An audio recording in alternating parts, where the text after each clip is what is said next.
Bismillahirrahmanirrahim. Assalamualaikum. Jangan lupa like, comment, and subscribe. Bye. Tapi ingat, ketika dia syirik, yang itu hilang semuanya, nggak diperuntukkan oleh Allah. Maka ketika dia meninggal dunia, dikhawatirkan dia akan masuk ke dalam neraka. Tetapi kalau seandainya dia bertaubat, yang sudah hilang tadi kata Imam Asy-Syafi'i itu dibangkitkan kembali, dimunculkan kembali. Kaum muslimin sedang jamaah yang dirahmati Allah. Kadzalika yuhyillahul mauta. Demikianlah saya kasih contoh kepada manusia, beginilah saya hidupkan orang yang sudah mati. Dia sudah mati 40 tahun, kamu tahun ya Pak? Sudah 40 tahun. Ini sama kejadian juga ketika Numrud, ya nih Pak.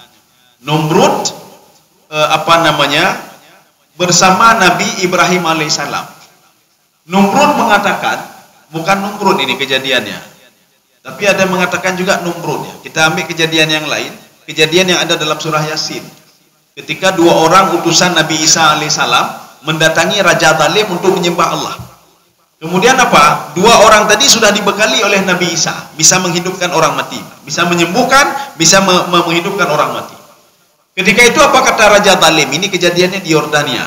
Apa kata Raja Zalim?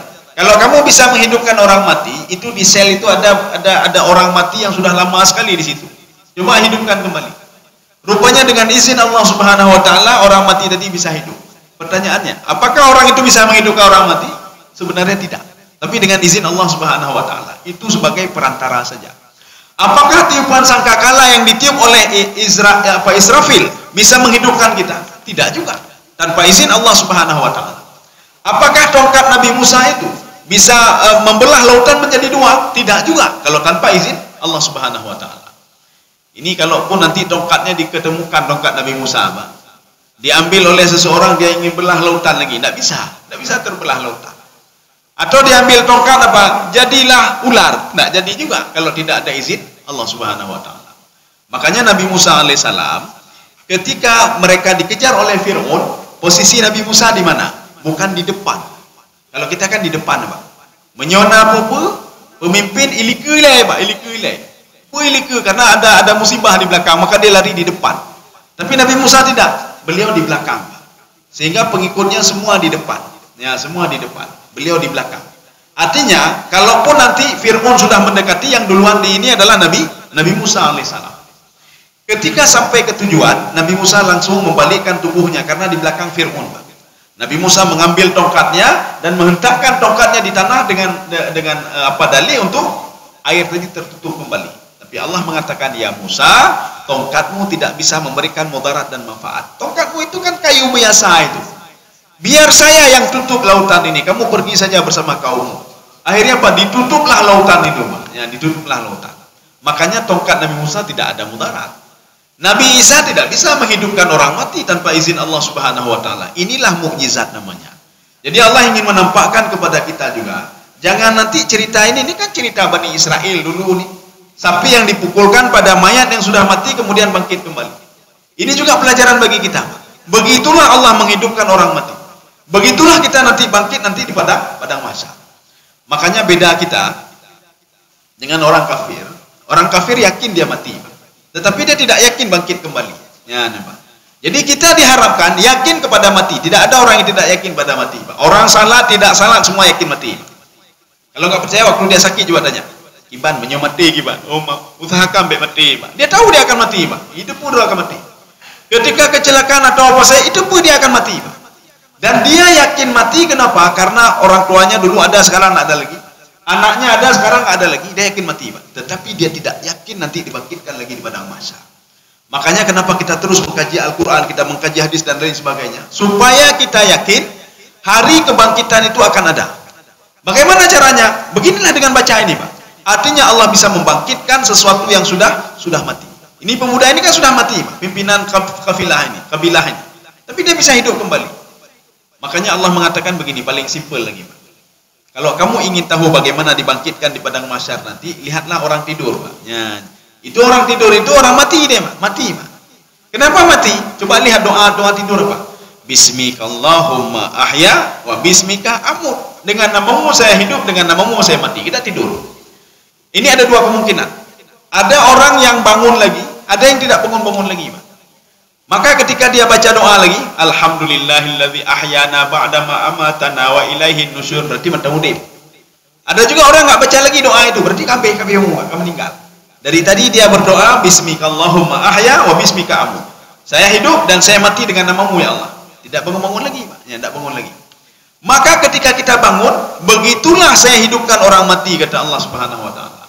Makanya kalau kita ingin tahu bagaimana keadaan alam barzakh, ini alam barzakh bagaimana? Begitulah ketika kita tidur. Melumpuh yang kengken kadang-kadang. Kadang-kadang begini, kadang-kadang begitu. Kadang-kadang ada yang tidak terbayang sama manusia. Begitulah tidur, apa namanya alam barzakh. Makanya contoh sudah ada sebenarnya, Pak. Contoh sudah ada. Cuma kita saja tidak mau mengambil iktibar. Kaum muslimin sedang jemaah yang dirahmati Allah. Kisah Ashabul Kahfi yang tertidur selama 309 tahun lamanya. Dalam satu riwayat 300 tahun lamanya. Kok bisa beda? Di dalam Al-Quran kan jelas 309 tahun. Satu menggunakan penanggalan Masehi, satu menggunakan penanggalan Hijriah. Maka berbeda sampai 9 tahun. Ya. Ini sama seperti kita. Ini lebaran kemarin itu dimulai tanggal 1. Nanti atrek lagi, Pak. Sampai nanti bulan 12, bulan 11, atrek terus, Pak. Itulah perbedaan tanggal Hijrah dengan tanggal Masehi. Ketika mereka sudah tidur 309 tahun lamanya, mereka bangun dari tidur seperti biasa. Demikianlah kita dibangkitkan di padang mahsyar seperti biasa, Pak. Cuma kita terkejut saja. Dan sebagian mengatakan, "Man ba'atsana min marqadina hadza?" Siapa bangunkan kita? Seperti kita sedang tertidur, baru bangkit itu masih apa namanya? Anak tepu-tepu, Pak. Enggak tahu apa-apa kita. Setelah kita duduk nanti lama-lama baru kita tahu kita sudah tertidur. Demikian pula nanti di padang mahsyar. Maka kelompok ini mengatakan, "Man ba'atsana min marqadina hadza ma wa'ada ar-rahman wa sadaqal mursalun." Siapa bangkitkan kita? Dijawab oleh temannya. Ini kan janji yang ada dalam Al-Qur'an. Oh iya, yang baru dengar demaknya, Pak. Ya. Kaum muslimin sedang jemaah yang dirahmati Allah. Sebagian kita tidak bisa menalar juga. Itu Ashabul Kahfi kan sudah lama sekali. Walaupun ada cerita dalam Al-Quran, hanjit dan nalar. Oh, jijit kata Allah, boleh juga. Sekarang coba lihat kata Allah. Coba lihat biji-bijian yang ada di tanah itu. Biji-bijian itu kenapa tumbuh kata Allah? Kenapa bisa tumbuh? Padahal dia kan sudah mati bijian itu, Pak. Jadi ada sebuah pohon mangga. Pohon mangga itu berbuah. Kemudian apa? Buahnya sudah tua dan jatuh. Kita makan buahnya, tinggal bijinya. Bijinya kita jemur, Pak, katuha kaje, Pak. Yang kakak mati, hanau deble, nggak ada kehidupan lagi. Setelah bertahun-tahun kita simpanin, Pak. Kemudian coba masukkan ke dalam tanah, kita siram dengan air. Rupanya tumbuh kembali dia. Begitulah saya hidupkan orang mati, kata Allah. Dia sudah tinggal bijinya saja, Pak. Pohon tidak ada lagi, daun tidak ada lagi, yang tinggal bijinya saja. Kemudian apa? Dagingnya tidak ada lagi. Tetapi ketika saya bangkitkan nanti, biji tadi akan tumbuh menjadi pohon kembali dan akan berbuah kembali. Demikian pula manusia. Manusia tidak ada apa-apa lagi, Pak. Kamerah-reh, dagingnya sudah nggak ada lagi, tulang-tulang tinggal, Pak. Tetapi saya bangkitkan kembali seperti buah-buahan tadi. Akhirnya apa? Lengkap kembali dia. Ya, Pak. Jadi biji-bijian tadi setelah dia tumbuh besar, dia akan berbuah kembali, buah itu kembali seperti semula. Ini bagaimana caranya kata Allah? Saya yang menghidupkan mereka. Saya yang berbuat seperti itu. Maka yakinlah kepada hari kebangkitan. Makanya cerita ini mengajarkan kita untuk yakin dan tidak perlu ragu. Kalau manusia sudah meninggal dunia, itu bisa dibangkitkan kembali oleh Allah Subhanahu wa taala. Kita lanjut. Ya, sedikit lagi. Wa yurikum ayatihi la'allakum taqilun. Ya, coba.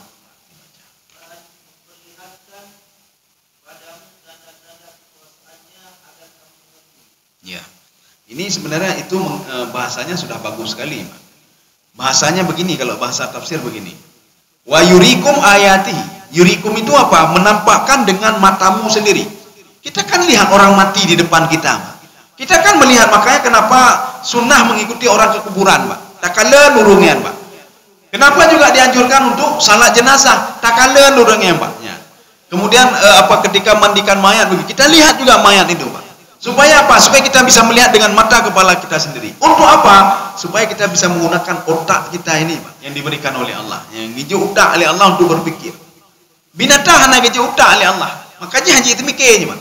Maka Rasulullah mengatakan, kalau seandainya binatang itu diberikan akal oleh Allah, maka dia itu apa? Kamu tidak pernah menemukan binatang itu gemuk-gemuk, semua kurus-kurus. Sahabat bertanya, ada apa ya Rasulullah? Dia berpikir mati, dia pikir mati, Pak. Nyona lemu nakai, Pak. Dia berpikir, untuk apa saya makan enak? Setiap musim kurban selalu dipotong saya, Pak. Tupu, ipajuh ligau, kakek baik dapat jual terpulih, ya, Pak. Biarin saja dia nunggu mati, Pak. Karena lembu itu punya akal, ya, Pak. Nakai, Pak. Ya, Pak. Tetapi manusia makin ada akal, makin itu bodoh-bodoh lagi, Pak. Ayo pikir tepu, Pak. Ada kok habis menduit pajuh, Pak. Nak tahu apa-apa dia. Ayo tepu, Pak. Jadi tidak dia pikirkan dengan akalnya.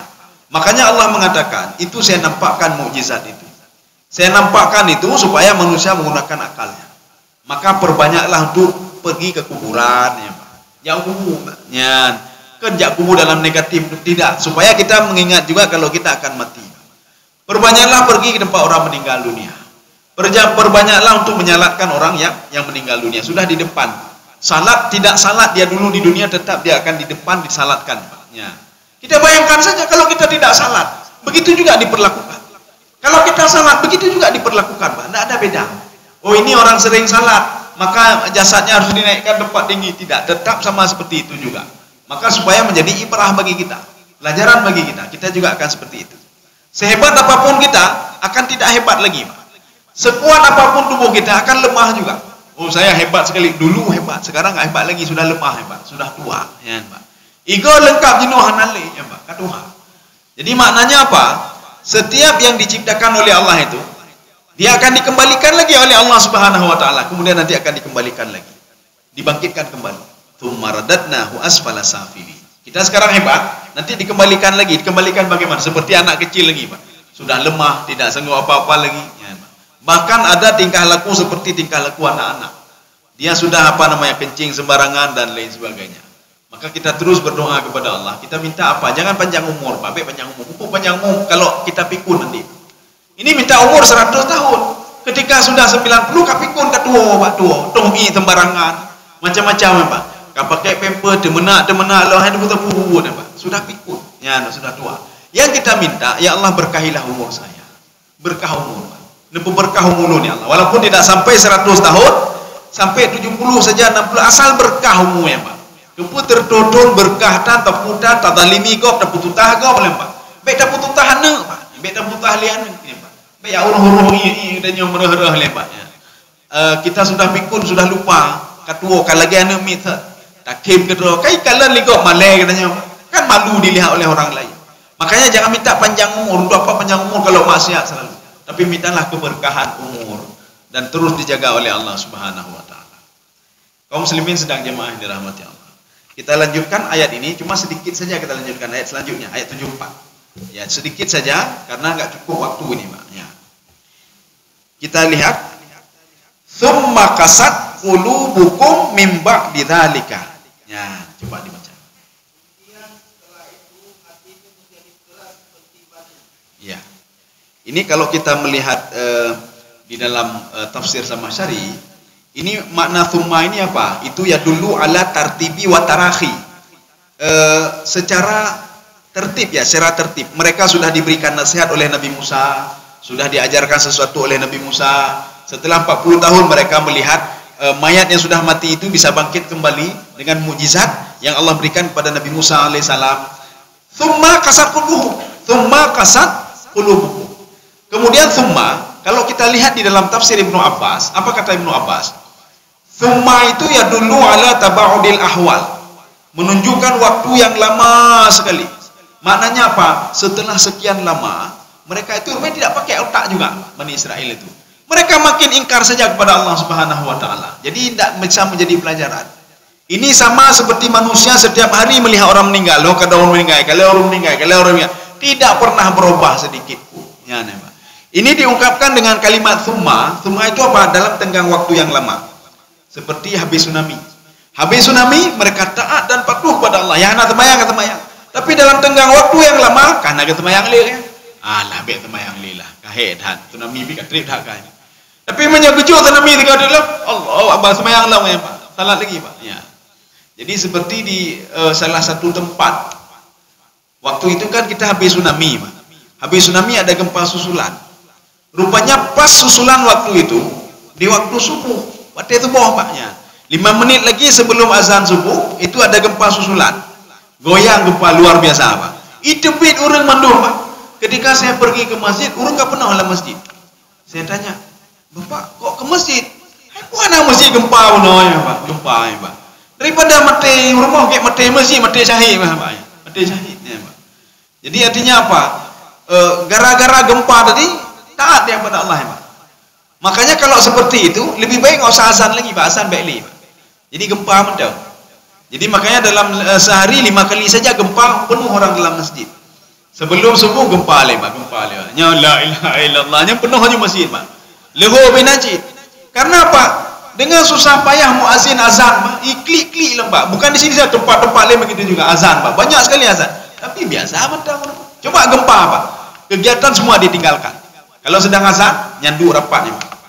Kepada bapak-bapak, ibu-ibu sekalian, ibadah pimpinan rapat, sedang azan, berhenti sebentar. Kita dengar azan dulu. La ilaha illallah. Sudah, rapat kita lanjutkan kembali. Ya gimana, Pak? Sudah habis azan, cuma dengar azan saja. Kemudian rapat lanjut kembali. Yang dikatakan mendengar azan, tinggalkan rapat, pergi salat, Pak. Pergi salat. Tetapi coba gempa waktu itu. Hana urut pegang. Kita nikmati dulu gempa sebentar, ya, Pak. Setelah itu kita lanjutkan. Hana apa? Burung pulung unyu, Pak. Pulung unyu. Hana le menikmati. Kalau azan kita nikmati, kita dengar dulu azan dulu ya. Habis azan, ya rapat kita lanjutkan. Tetapi ketika gempa nampak prehele, Pak. Ya, nampak prehele, Pak. Yang langsung pulung unyu, Pak. Hana preh-preh tiat. Jadi makanya cukup pegempa mendam. Ya inilah makna summa di sini. Ketika mereka melihat itu jasad itu bisa ngomong, mereka takutnya luar biasa, Pak. Sebelumnya kan sudah juga diangkat bukit Tur di atas kepala mereka. Mereka takutnya luar biasa. Tapi dalam tenggang waktu yang lama mereka buat ingkar lagi. Ya, ini makna summa. Tetapi kalau kita ketemukan di dalam Al-Quran, sama itu berbeda dengan summa. Sama itu apa? Di dalam Al-Quran disebutkan begini. Samma ra'aita na'iman wa mulkan kabira. Ya Muhammad, kalau kamu masuk ke dalam surga, kamu akan melihat apa? Nikmat yang sungguh luas sekali, besar sekali. Sama itu menunjukkan alal wus'ah. Begitu luasnya, itu sama. Tapi kalau summa, itu waktu yang tenggang waktu yang lama sekali. Ya, ini summa. Kalau sama, menunjukkan tempat yang sangat luas sekali, tidak ada batasnya. Begitulah surga nanti, Pak. Ya. Fahiyah kal hijarah. Jadi hati mereka itu seperti batu. Maka hati-hati, Pak. Kalau hati sudah keras, dia umpamakan lagi bate. Makanya hati ini kata Imam Al-Ghazali, al-qalbu mithlul malik. Ini dalam kitab beliau Ihya Ulumuddin. Hati itu seperti raja. Kalau raja jelek, nggak baik, anggota tubuh juga nggak baik. Kalau raja baik, maka seluruh anggota tubuh baik. Maka ketika hati ini tenang, kita tidur pun nyaman, enak. Ketika hati gundah, nggak bisa tidur. Bagaimana cara bayar ini gaji pegawai besok nih? Susah hati, Pak. Tidur pun nggak bisa. Kemudian sakit juga, jantungan dan lain sebagainya. Gara-gara apa? Hati tidak tenang. Coba hati tenang, semua tenang, Pak, nyaman, tidur enak, semua enak. Makanya Rasulullah berani tidur di bawah pohon korma, dengar ini, Pak. Umar bin Khattab berani tidur di bawah pohon korma, Pak. Apakah nggak takut dengan orang lain yang ingin membunuhnya? Nggak takut Rasulullah, nggak ada dosa dengan orang lain, Pak. Coba kita lihat pemimpin kita, berani tidur sampai jalan, menyukai pecerok ligau, Pak. Ya, Pak. Anak kejut, Pak, nggak berani, Pak. Selalu ada pengawal yang baik, pengawal. Rasulullah kan tidak. Tidur di mana saja. Maka nanti dengan para budak itu gedung Rasulullah, ya, Pak. Bahkan tertidur di situ, Pak. Tidak ada apa-apa. Kenapa? Hatinya sudah tenang. Kita nak tenang. Menjaga alun dia, Bu. Itimba alun, menjaga alun, Bu. Saya dianiaya sama mereka nanti jali, Pak, dikawal. Semuanya begitu kan, dikawal semuanya. Tapi kalau hatinya sudah tenang, nggak perlu dikawal. Umar bin Khattab, hatinya sudah tenang, nggak perlu dikawal. Sehingga ada orang yang ingin ketemu dengan Amirul Mukminin, padahal yang itu adalah di depannya Umar bin Khattab. Saya ingin ketemu dengan Amirul Mukminin, ya, Pak. Mau lihat istana dia dan lain sebagainya. Amirul Mukminin itu di depan kamu, mana, Pak? Dia biasa-biasa saja penampilannya. Ya, jadi saya rasa cukup sekian. Insya Allah ini kita lanjutkan lagi. Kita akan menjelaskan hati yang keras nanti, Pak. Ya, pertemuan selanjutnya. Kenapa hati itu bisa mempengaruhi anggota tubuh yang lain? Kenapa ketika hati keras, semua juga keras? Itu akan kita bahas insyaallah pertemuan besok. Ya, besok subuh insyaallah. Mudah-mudahan ada manfaat bagi saya sendiri dan jemaah sekalian. Subhanakallah bihamdika, asyhadu an la ilaha illa anta, astaghfiruka wa atubu ilaik. Assalamualaikum warahmatullahi wabarakatuh.